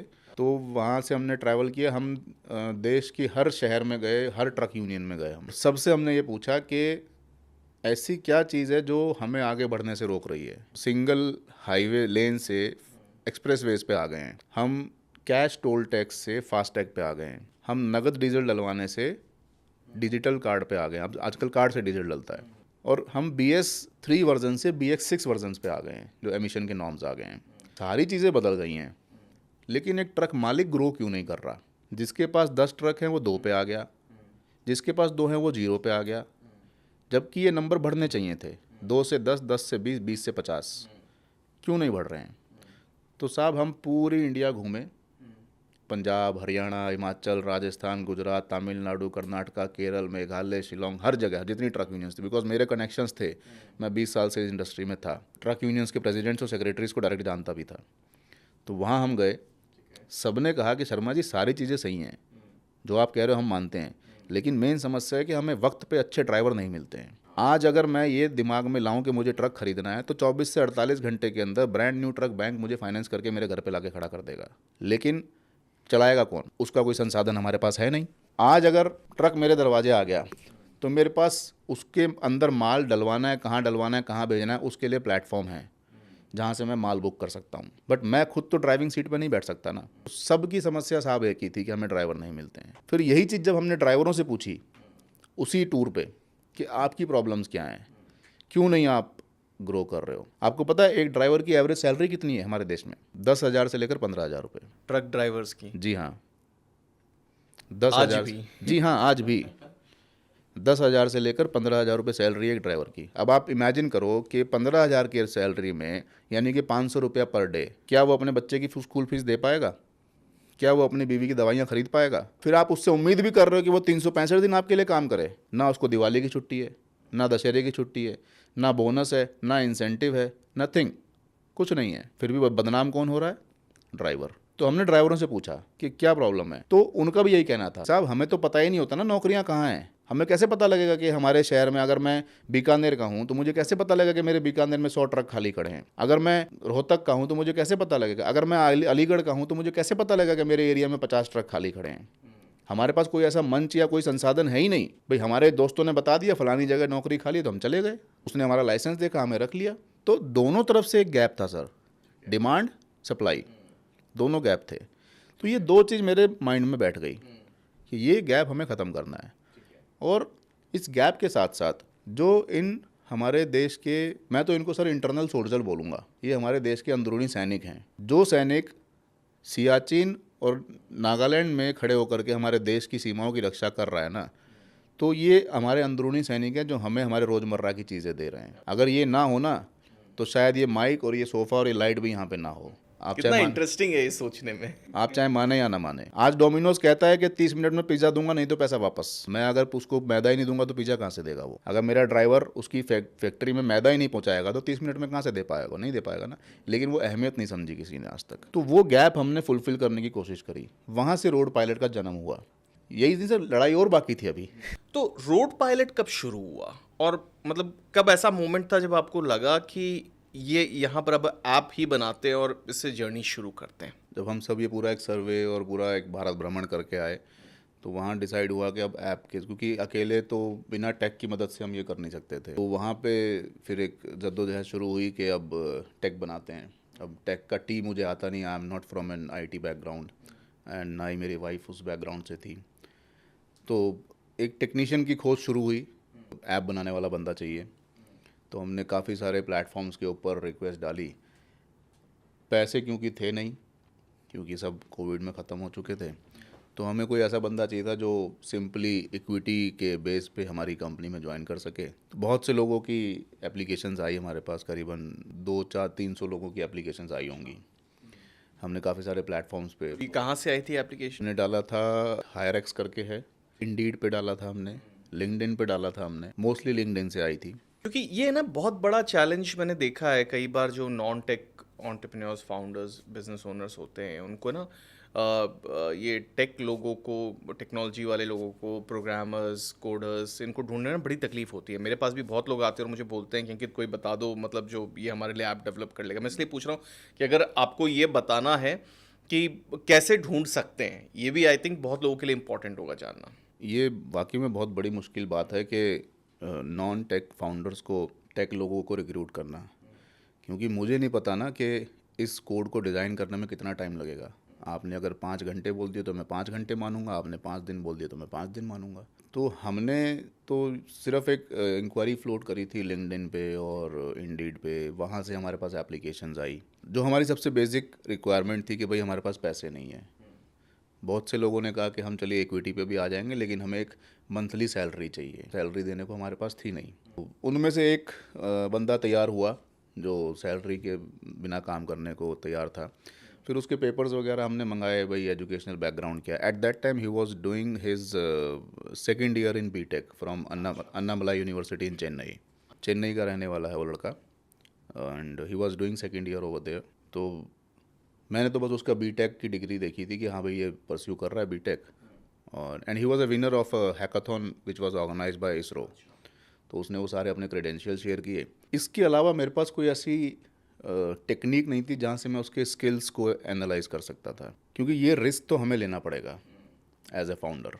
या तो आपके पास पैसे हों कि हाँ ठीक है भाई, आप एक प्रोडक्ट मैनेजर को हायर करो जो 1,50,000 रुपये महीना सैलरी लेगा, वो आपके लिए टेक का बंदा ढूंढ के लाएगा, उसको एनालाइज करेगा। और अगर पैसे नहीं हैं तो फिर ये रिस्क तो आपको लेना पड़ेगा। तो वो रिस्क मैंने लिया। रिस्क क्या था, क्योंकि पैसे थे नहीं मेरे पास, तो अल्टीमेटली एक टाइम का रिस्क था, मेरी टाइम की इन्वेस्टमेंट थी। तो एक कहीं ना कहीं मेरे माइंड में ये भी आया कि जो बंदा बिना पैसे को आने को तैयार है, जब दूसरे लोग पैसे मांग रहे हैं, और उन 200-250 एप्लीकेशन में से सिर्फ एक बंदा निकला है जो बिना पैसे के आने को तैयार है, यानी कि उसको कहीं ना कहीं इस प्रोजेक्ट में दम लगा होगा। कहीं ना कहीं उसके माइंड में आया होगा कि मुझे भी इस इंडस्ट्री से, उसने अपने आप को रिलेट किया होगा।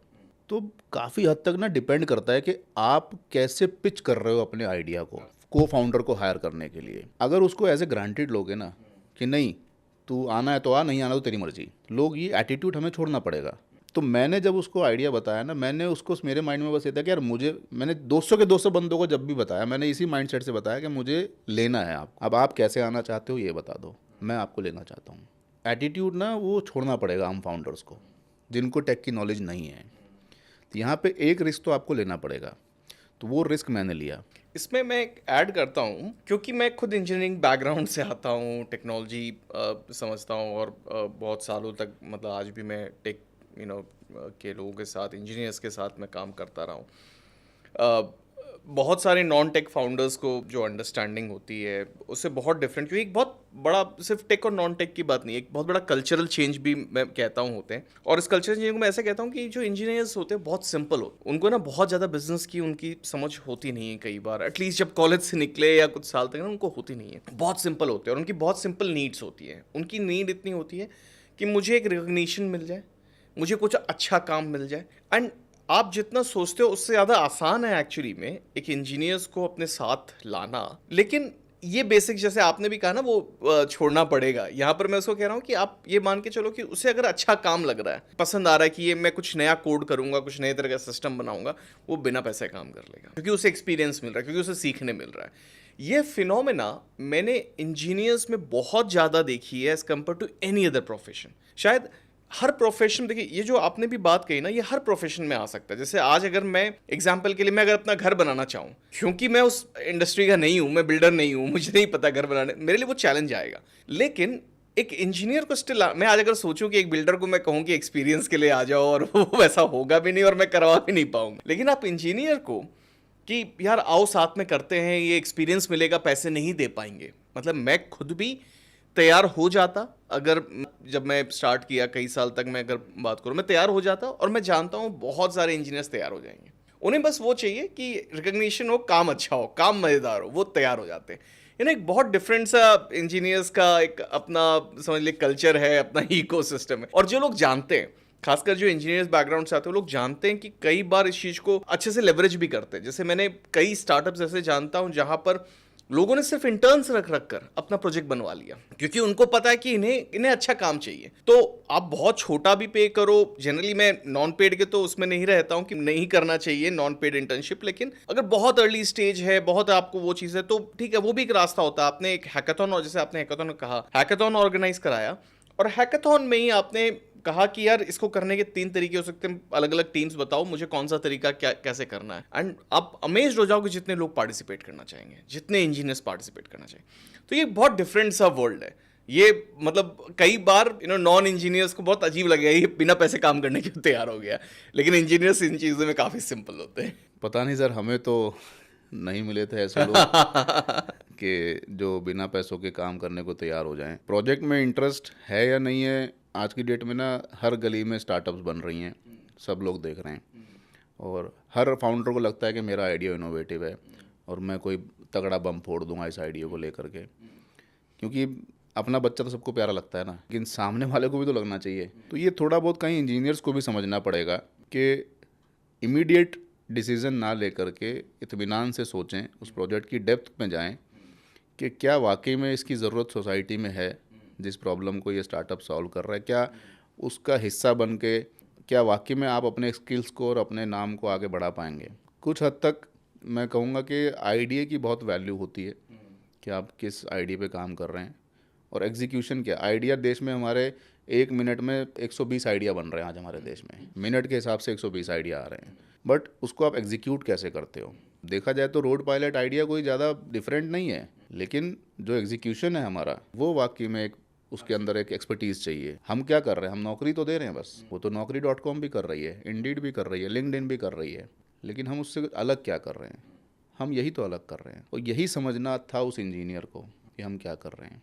तो ये बात इंजीनियर्स को भी समझनी पड़ेगी। और अगर आपको देखिए कोई आइडिया अच्छा नहीं लगता है ना, तो प्लीज़ आप किसी को लिंगर ऑन मत करो। मेरे पास काफ़ी सारे इंजीनियर से बात हुई, ठीक है सर हम बताते हैं आपको, हम बताते हैं आपको, मैं हूँ करना चाहता हूँ, लेकिन मैं बताता हूँ आपको कब से करूँगा। तो किसी ने 5 दिन लगा दिए, 10 दिन, तो भाई अगर नहीं करना है तो आप इमीडिएट समझ के 2 दिन के अंदर उसको रिप्लाई कर दो। ये प्रॉब्लम भी हम फेस करते हैं। एग्री करते हो ना सर? आइडिया तो बहुत अच्छा है सर, मेरा मन कर रहा है कि मैं इसमें शुरू करूं, मुझे थोड़ा सोचने का टाइम दो, मैं बताता हूं आपको। वो बताता है के चक्कर में फिर वो फ़ोन उठाने बंद कर देता है। इसका मैं रीज़न बताता हूँ आपको, बड़ा फनी लगेगा।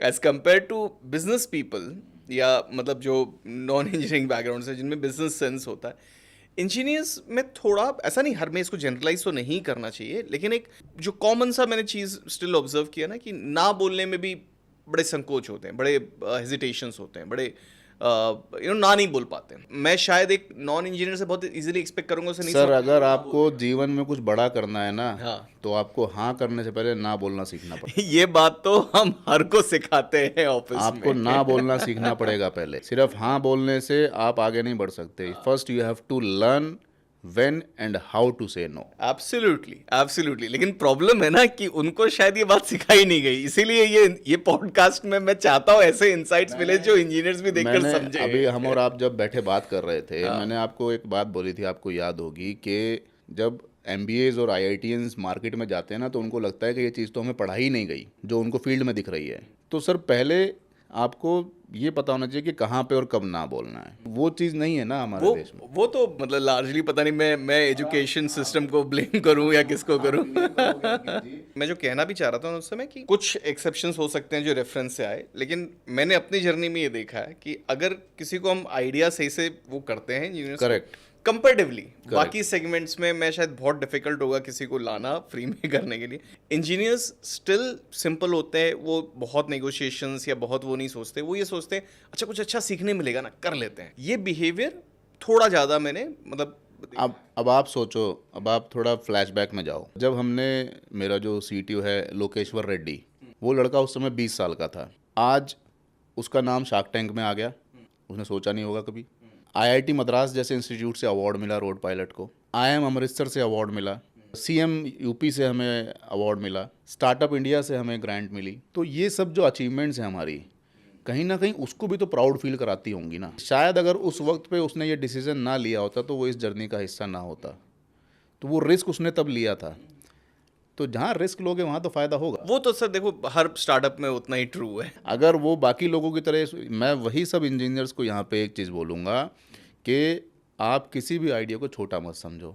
हो सकता है जहाँ से खड़े होके आप देख रहे हो, आपको वो नज़र नहीं आ रहा होगा जो फाउंडर जिस जगह से खड़ा होकर देख रहा है। ज़्यादा नहीं, 10 मिनट के लिए उसकी कुर्सी पे बैठ के देखो कि क्या वो आइडिया में तुम्हें, हाँ हो सकता है कि एग्जीक्यूशन में आप उसकी मदद कर सकते हो कि नहीं साहब इसको ऐसे नहीं, अपन ऐसे करते हैं, इसको ऐसे नहीं, इसको यहाँ पे ये इम्प्लीमेंटेशन करते हैं तो हमारा बिजनेस बड़ा बन सकता है वहाँ पे। लेकिन आप सीधे खारिज मना कर दो कि नहीं जी आइडिया में दमी नहीं, तो वो नहीं। आप एक मौका सबको देना चाहिए और एक मौका इंजीनियर्स को भी मिलना चाहिए।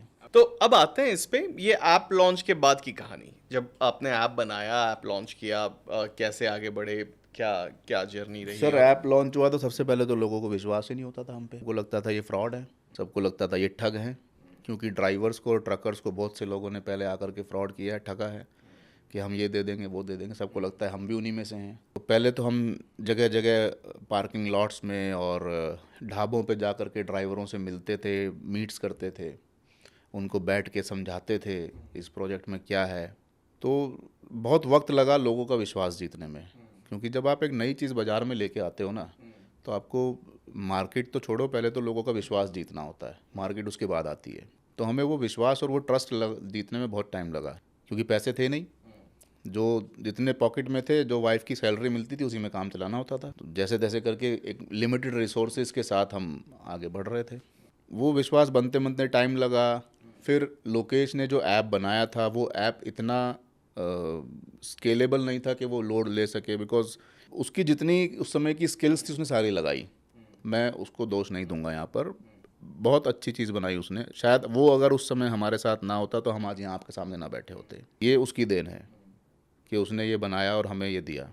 एंड यू वोंट बिलीव अंकित जी कि शुरू से लेकर आज तक लोकेश को सिर्फ 15 या 20 हज़ार रुपये हमने दिए। अभी तक कोई फाउंडर सैलरी नहीं उठा रहा है और आज भी वो लड़का काम कर रहा है हमारे साथ। इस रोड पायलट को आगे बढ़ाने के लिए वो पिछले 2 साल से US में है। वहाँ पे इंडस्ट्रियल कोर्स कर रहा है AI और ब्लॉकचेन का, सिर्फ इस कंपनी को आगे बढ़ाने के लिए। अपने पैसे पे गया है। सोचो आप कितनी बड़ी बात है उसके लिए और हमारे लिए और कंपनी के लिए। तो ये जब ऐप शुरू हुआ सर, तो विश्वास जीता लोगों का धीरे धीरे। शार्क टैंक में ना आने के बाद ना हमें एक सीख मिली, जो विनीता ने और अनुपम ने और अमित ने हमको दी। उससे पहले, शार्क टैंक में आने से पहले हम ड्राइवर से पैसे लेते थे। एक हमारा मॉडल था जहाँ हम ड्राइवर से पैसे लेते थे। इन तीनों लोगों ने हमें कहा कि आप ड्राइवर्स के लिए फ्री कर दो और जितना हो सके फ्लीट ओनर से चार्ज करो। इमीडिएटली बॉम्बे से वापस आते ही हमने नेक्स्ट डे तुरंत लोकेश को बोल करके हमारा बिजनेस मॉडल ऐप में से चेंज कर दिया था। तो जैसे ही हमने बिजनेस मॉडल चेंज किया, उसकी थोड़ी सी मार्केटिंग शुरू करी, और क्योंकि हम विश्वास, एक ट्रस्ट बना चुके थे उस समय तक आने तक, तो हमारे जो डाउनलोड्स थे वो बढ़ने लग गए, ड्राइवर्स बढ़ने लग गए। ये बहुत बड़ा एक आया फीडबैक जो हम देखिए, कुछ लोग फाउंडर्स क्या करते हैं ना, मैं सबको नहीं बोलूँगा, कि अगर कोई मेंटोर या कोई इन्वेस्टर आपको फीडबैक दे रहा है तो वो अपने फ़ायदे के लिए नहीं दे रहा है, वो आपके फ़ायदे के लिए दे रहा है। कुछ फाउंडर्स होते हैं अपने आइडिया को लेकर ना बड़े रिजिड हो जाते हैं कि नहीं साहब, मेरा आइडिया है, मैं ही जानता हूँ कैसे होगा।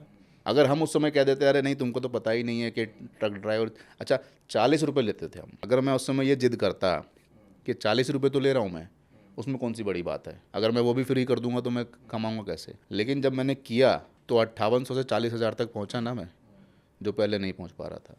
तो हर फीडबैक को पॉजिटिव लो, चाहे वो आपका मेंटोर हो, चाहे आपका इन्वेस्टर हो, चाहे आपका फ्रेंड सर्कल, आपके फैमिली मेम्बर्स ही क्यों ना हो, आप इम्प्लीमेंट तो करके देखो ना। जब इतने सारे एक्सपेरिमेंट करते हो तो एक और सही। तो हमने वो किया और हमने सब कामयाबी मिली हमें उसमें। तो वहाँ से फिर ऐप का हमारा जर्नी स्टार्ट हो गई। हमारा मेन मोटिव था कि भाई इनको हम एक कैसे लाइवलीहुड दें इन ड्राइवर्स को। तो फिर हमने जो ढाबे जहाँ पे ये लोग खाना खाने रुकते हैं उनको ऑनबोर्ड करना शुरू किया। तो हमने क्या किया कि जब भी कोई ढाबा पे ड्राइवर रोड पायलट का मेंबर जाता है खाना खाने, तो उसको एक डिस्काउंटेड फूड मिलता है, प्लस रिडीमेबल कॉइन्स मिलते हैं, अच्छा। जिसको वो मोबाइल रिचार्ज में यूज़ कर सकता है, अपने मूवी टिकट्स परचेज करने में यूज़ कर सकता है, या फिर कोई अपनी एक्सेसरी जैसे शेविंग किट ले ली, टूथब्रश ले लिया, या गाड़ी की कोई एक्सेसरी ले ली, उसको परचेज करने में यूज़ कर सकता है। इस तरह के कुछ क्रॉस सेलिंग्स यूज़र्स को हम ऑन बोर्ड किया हमने, just to make them retain on the platform. तो ये सारे फीडबैक्स हमें हमारे मेंटोर से ही तो मिले। तो धीरे धीरे ये काफिला आगे चलता गया और लोग जुड़ते गए। तो आपने जैसे बताया कि ड्राइवर्स के लिए तो आपने उसके बाद फ्री कर दिया, क्या बिजनेसेस के लिए वो प्राइसेस जो आपने उस समय मेंशन किए थे उससे बढ़ाए? नहीं सर, बिजनेसेस के प्राइसेस हमने वही रखे हैं जो हमने शार्क टैंक में रखे थे, वो हमने नहीं बढ़ाए। हाँ, एक प्लान हमने ज़रूर उसमें ऐड कर दिया कि जब ये एपिसोड हमारा ऑन एयर हुआ ना, तो हमारे पास बल्क में इंक्वायरीज आने लग गई। बल्क में बोले तो कि हमें 20 ड्राइवर चाहिए, हमें 50 चाहिए। तो हमें लगा कि यार ये एक अपॉर्चुनिटी हमारे पास चल के आई है, क्यों ना इसको ग्रैब किया जाए। तो वहाँ पे फिर हमने एक नया प्लान इंट्रोड्यूस किया, जिसमें हमने ड्राइवर्स रोड पायलट के पेरोल पे देने शुरू कर दिए कि ड्राइवर्स हमारे होंगे, that will be directly our employees, and they will be working in your company, we will be billing the X company and we will be distributing the salary। क्योंकि हम उसको अगर इग्नोर कर देते तो शायद हम पीछे रह जाते। इससे खासकर मैं एक बात और नोट कर रहा हूँ, क्योंकि जब मैंने वो देखा था तो एक फीडबैक आपको अमित जैन ने दिया था जो जो ये था कि आप पूरा इकोसिस्टम प्ले करें, जिस पे आपके साथी ने कहा था कि वो बनाने के लिए आए, और एक्चुअली शायद आप वही कर रहे हैं। अब आप पूरा इकोसिस्टम उसको फोकस कर रहे हैं, जो एक्चुअली शायद मैं भी एग्री करता हूँ इस मार्केट को बढ़ाता है। मतलब देखने के बाद मेरा भी पहला ओपिनियन ये था, मैं आपसे ये शेयर करता हूँ कि हाँ शायद मार्केट बड़ा नहीं है इसका, ये मेरा भी पहला था। लेकिन इसका इकोसिस्टम प्ले जो है, अगर आप उसको बहुत सारे सर्विसेज और पेरोल पूरा मैनेज करने लग जाते हो, इस तरह की पूरा वो लेयर आप manage services layer, manage offerings, orchestration आप जब करने लगते हो, तो ये अपने आप में साइज इसकी बढ़ जाती है, और आप अब उसी डायरेक्शन पे जा रहे हो। एग्जैक्टली, हम उसी डायरेक्शन पे अब जा रहे हैं। क्योंकि जब सामने से अपॉर्चुनिटी चल के आई तो हम छोड़ें तो फिर हमसे बड़ा बेवकूफ़ कोई नहीं है। क्लाइंट खुद कह रहा है कि मुझे ये सर्विसेज चाहिए, तो हम देने को तैयार थे, क्योंकि हमारे पास रिसोर्सेज थे उस समय तक और कैंडिडेट्स भी थे। हमने वो देने शुरू किए। फ्लीट ओनर को उसके बाद से जो चेंजेस उसके बिजनेस में आए, ये बहुत बड़ा इंपॉर्टेंट पॉइंट है यहाँ पर, कि जो मैंने अभी कहा था कि जो आदमी 10 से 2 पे चला गया, 2 से 0 पे आ गया। हमारे सूरत में एक क्लाइंट हैं जिनको हम ड्राइवर्स दे रहे हैं, उनका एक ट्रक था। ये बात है 1 ही महीना हुआ है उनको ड्राइवर दिए हुए हमें। लास्ट मतलब इस 1 तारीख को 1 जुलाई को 1 महीना पूरा हो गया उनका। हमने एक ट्रक पे ड्राइवर भेजा था, और वो भी ड्राइवर कैसे गया था, वो जो प्लान हमने शार्क टैंक में बताया था उस प्लान से उन्होंने परचेज़ किया था, ड्राइवर को हायर किया था ऑनलाइन। फिर उनका एक दिन फ़ोन आया हमारे कॉल सेंटर पे कि मुझे ना और ड्राइवर्स चाहिए। ठीक है जी, दे देंगे। तो हमारी सेल्स टीम ने उनसे बात करी, तो आज 1 महीने के अंदर वो 1 से 4 ट्रक पे आ गए हैं। किसी टाइम पे उनके 20 ट्रक होते थे, उन्होंने धीरे धीरे अपने ट्रक्स वाइंड अप कर दिए थे यही कारण से। जेपी ग्रोवर नाम है उनका, प्रताप इंटरप्राइजेस के नाम से फर्म है उनकी सूरत में। अच्छा, इंटरेस्टिंग। उन्होंने रोड पायलट की वजह से खुद कहा है उन्होंने कि अगर आप हैं तो मैं ट्रक बढ़ा रहा हूँ।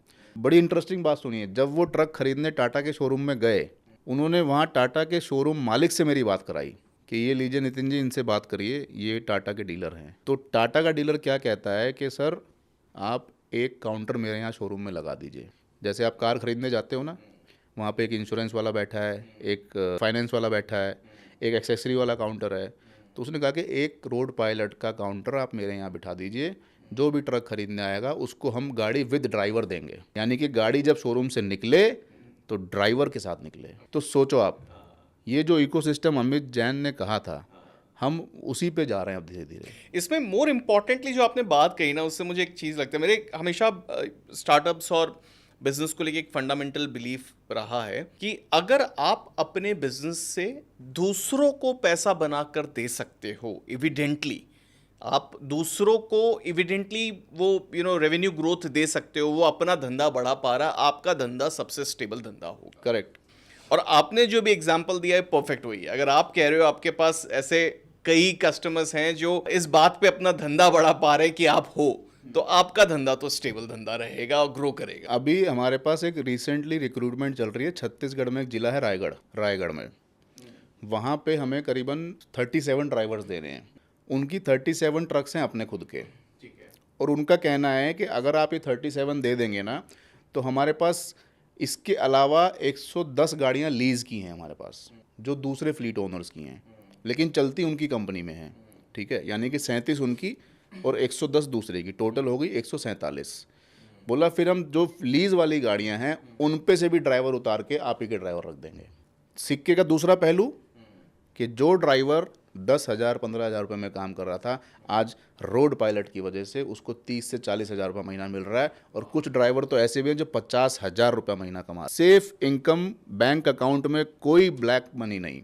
आपको एक चीज़ और मैं बताऊं कि ड्राइवर को गलत क्यों कहा जाता है साहब। आज अगर मुझे 4 रोटी की भूख है और आप मुझे 2 रोटी दोगे कि बस यही है भाई, यही खा ले, तो मेरी भूख तो मिटी नहीं ना। मैं बाकी 2 रोटी का जुगाड़ करूँगा, चाहे कैसे भी करूँ, लेकिन करूँगा ज़रूर। खाऊँगा 4 ही रोटी, जितना मर्जी आप रोक लो मुझे। तो वही चीज़ ड्राइवर के साथ हो रही थी। आप पगार दे रहे हो उसको 10,000 रुपये, ज़रूरत है उसको 30,000 रुपये की, तो 20,000 रुपया तो वो कहीं ना कहीं से ऊपर नीचे प्लस माइनस करके कमाएगा ना। या तो चोरी करेगा या डाका डालेगा, कहीं ना कहीं से तो निकालेगा, गाड़ी में से तो निकालेगा। फिर दोष दोगे आप उसी को। तो रोड पायलट ने ये प्रथा को जड़ से समाप्त करने की कसम उठाई है कि हम, जो आदमी डिज़र्व करता है उसको उसकी काबिलियत के हिसाब से पैसा मिलना चाहिए। भाई 24 घंटे 365 दिन का मुलाजिम है वो आज की डेट में, और उसको 10,000 रुपये में आप रख रहे हो, उसके बाद दोष उसको दे रहे हो, तो ये यार ये कौन सा कानून है। फ्लीट ओनर को भी रेवेन्यू जनरेट करने में मदद करी और ड्राइवर की इनकम बढ़ाने में भी। तो नितिन, आप अब फ्यूचर क्या देखते हो? सर फ्यूचर में देखता हूँ कि आने वाले वक्त में देश के हर ट्रक पे रोड पायलट का ड्राइवर हो, और इसके लिए मैं सरकार से थोड़ा एक सहयोग चाहूँगा कि इस मुहिम को, इस प्रोजेक्ट को आगे ले जाने के लिए सरकार से भी हमें एक मदद चाहिए होगी। जैसे कि अभी ग्लोबल मोबिलिटी एक्सपो में प्रधानमंत्री जी ने अनाउंस किया था कि 1,000 रेस्ट हाउसेज हाईवेज़ पे बनेंगे ड्राइवर्स के लिए, जिसमें पार्किंग लॉट्स और नहाने धोने की सुविधा होगी।